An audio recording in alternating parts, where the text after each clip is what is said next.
Commission Chief José Manuel Barroso says the European Union is facing the biggest crisis in its history. This is not a sprint, but a marathon. The task of building a union of civility and responsibility is not only about this. The economic look we face is very difficult. Barroso was delivering his annual State of the Union speech in the European Parliament in Strasbourg, France. Barroso said more unification is critical to EU's survival, adding it was both possible and necessary to overcome EU's debt crisis. Referring to the Eurozone's most debt-ridden country, Greece, the European Commission president said the country would remain a member of the euro single currency. However, he warned that without deeper economic integration among EU member states, the 27-member bloc would face fragmentation.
To discuss the EU financial crisis more, we're joined by journalist and broadcaster Mr. Max Kaiser, who's on the line with us from Paris. Mr. Kaiser, welcome to the program. Well, Barroso more or less pointed out the main goals for the coming year, especially in relation to the Union's response to the economic crisis. My question is there any significance to what he said, especially in relation to what has been going on with different countries in Europe? To name a few, we've got Ireland, we have Greece, and add Spain and Portugal to that list as well.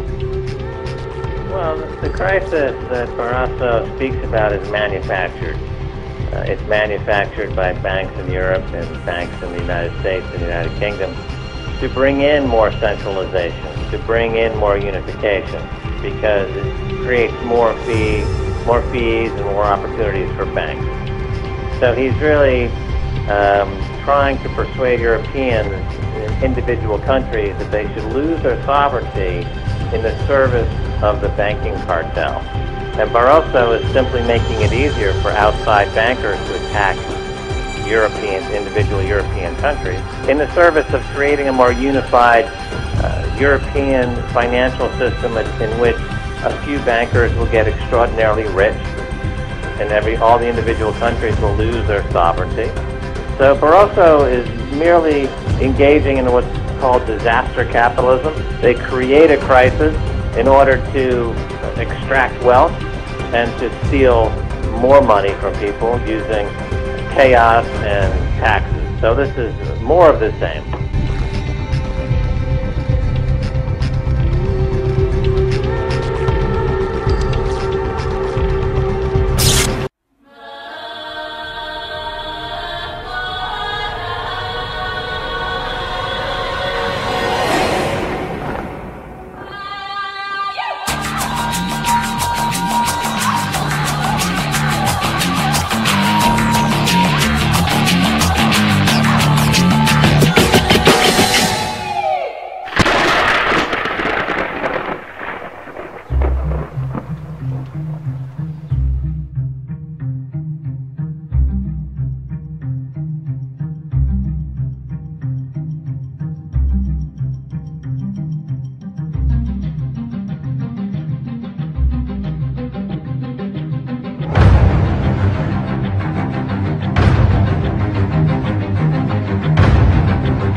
world's most secretive meetings is taking place in Spain this year, and the heat hasn't dissuaded the protesters from turning out. They rallied under banners reading "Enough Slavery" and Bilderberg Group, secret rulers of the world. This year's Bilderberg meeting has drawn protesters not just from Spain but from all over Europe and the world. What bothers them is the veil of secrecy that's been drawn over this sunny seaside resort.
is more than one small country.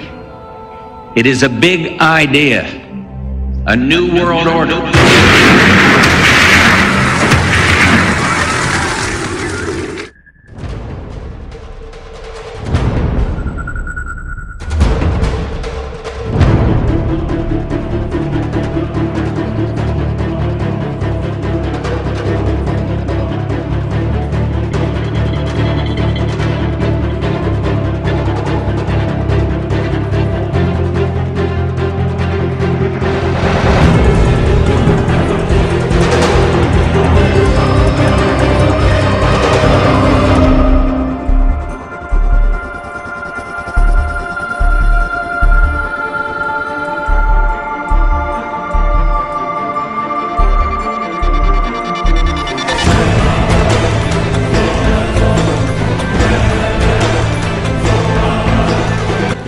Liberal organizations, including the United Nations, are pursuing the development of a one-world religious organization.